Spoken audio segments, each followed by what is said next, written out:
All right, it is Mike with At Your End Step, and I'm here at Gencon, and I get to have a conversation with Gavin Verhey.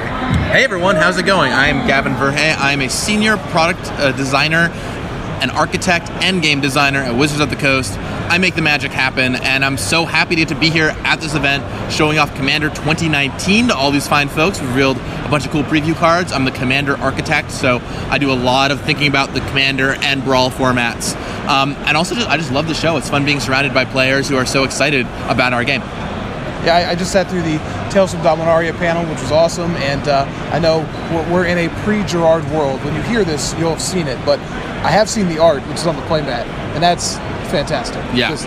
Just from a nostalgia standpoint, from everything, it's great. So, but those of you who listen to the show know that I am a very loud advocate for the Brawl format, and this gentleman next to me is the progenitor of the format and really is the person who has kept it going. So if you could speak to a little bit of how the initial reaction for it, because it seemed like it was obviously popular. There were Moto leagues, and then there was sort of a gap, and then you've obviously been fighting behind the scenes to bring that back. So can you speak to that a little bit? Yeah, totally. So the thing about working at Wizards is we work on a really long time ahead scale because it takes us a really long time to do things. It takes us basically 2 years in a lot of cases to spin up a full-on Magic set, and everything for the next year is more or less done. So we launched Brawl with Dominaria as a test. Hey, is this thing gonna work? Will people like it? We'll put it up on Magic Online, we'll talk about it, and what happened is it totally caught fire. Way more than we thought. We're like, oh, here's a test, we'll see if people like it, and then we'll go from there. And it just caught fire super quick. People were playing it, they were talking about it, there were all kinds of articles about it. The Magic Online leagues were doing really well, and then we're like, oh wow, we've got lightning in a bottle, what's going on? The problem is, we had no ability to capitalize on that because it takes us so long to react to things. We couldn't even get promo cards printed up for a long time. And in the meantime, a bunch of unfortunate things happened. Brawl, Chief of Compliance, caused a lot of trouble with the format. And because we had to change the rules a few times with the life totals for one-on-one to get everything going. So we tried a bunch. We did a few things. We ran a Brawl championship at Grand Prix Richmond last year and pushed and pulled in a few areas. But ultimately, it didn't really take off after that initial boost because we didn't really have the support for it. So we kind of had two options. I could keep piecemeal giving stuff and writing articles here and there and running occasional championships or things like that and kind of let people see, oh, hey, this thing is no one's playing this, why would I give it a try? Or we do what we decided to do, which is, look, let's just put it on ice for a moment, and when we launch it, do it right.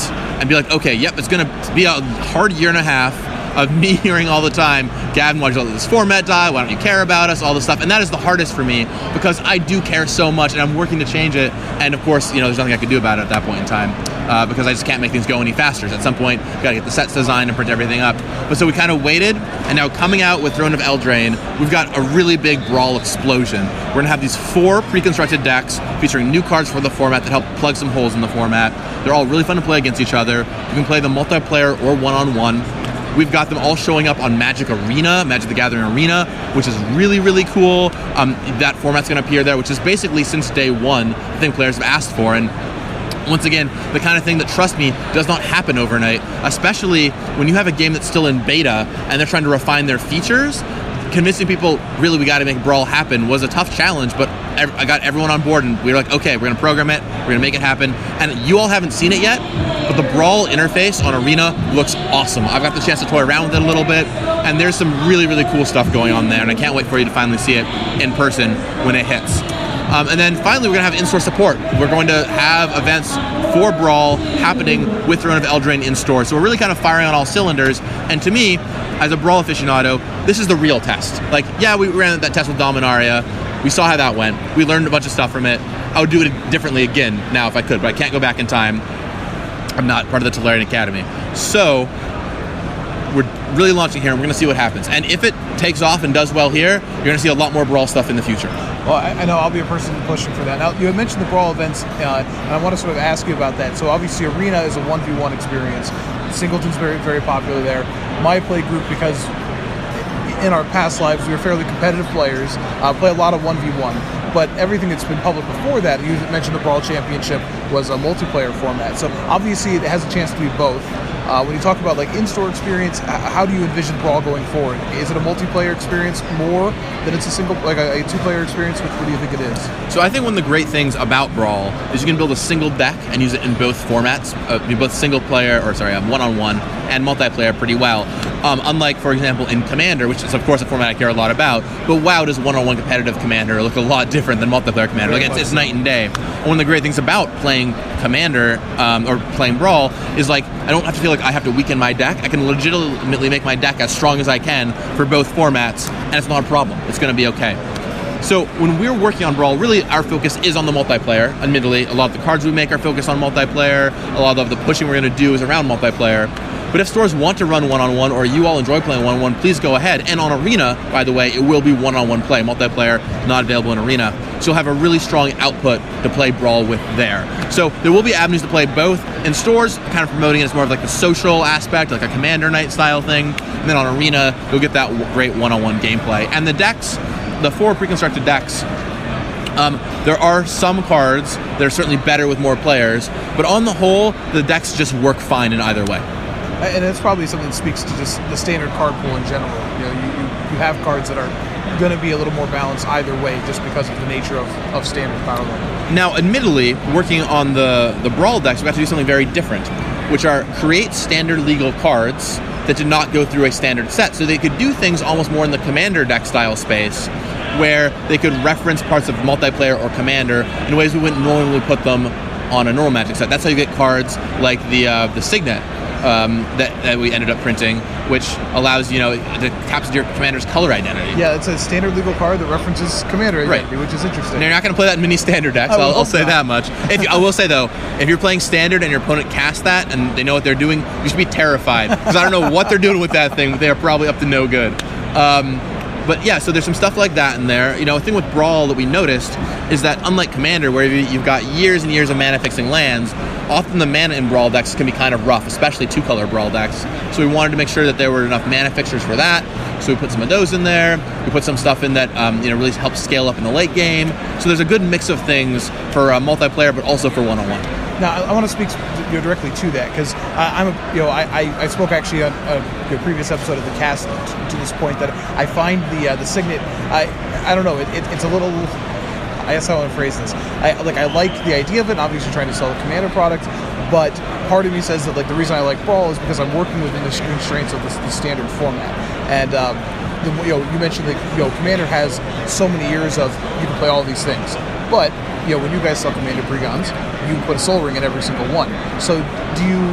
I just wonder what you feel like. Was there a worry of making like a Soul Ring for Brawl, if that makes sense? Like, well, yeah, you're playing Brawl, but really you have to play the Signet. Yeah, it's definitely a thing in Commander I'm very sensitive to. The how many choices do you really get thing. It's like, okay, if I'm playing a green-black deck in Commander, well, do I already just know the 40 cards that I'm going to start with, and then only get a tiny bit to customize? And so we are very wary of that in Brawl, especially given that it's 60 cards instead of 100 cards. With that said, giving every deck access to something that we think is just going to make the games more fun in general is something that we're happy to do. So the Signet is one of those examples of we think the games will just be better for this existing. And yes, if every Brawl deck starts at 59 cards you have to choose from because you're playing this, that's okay.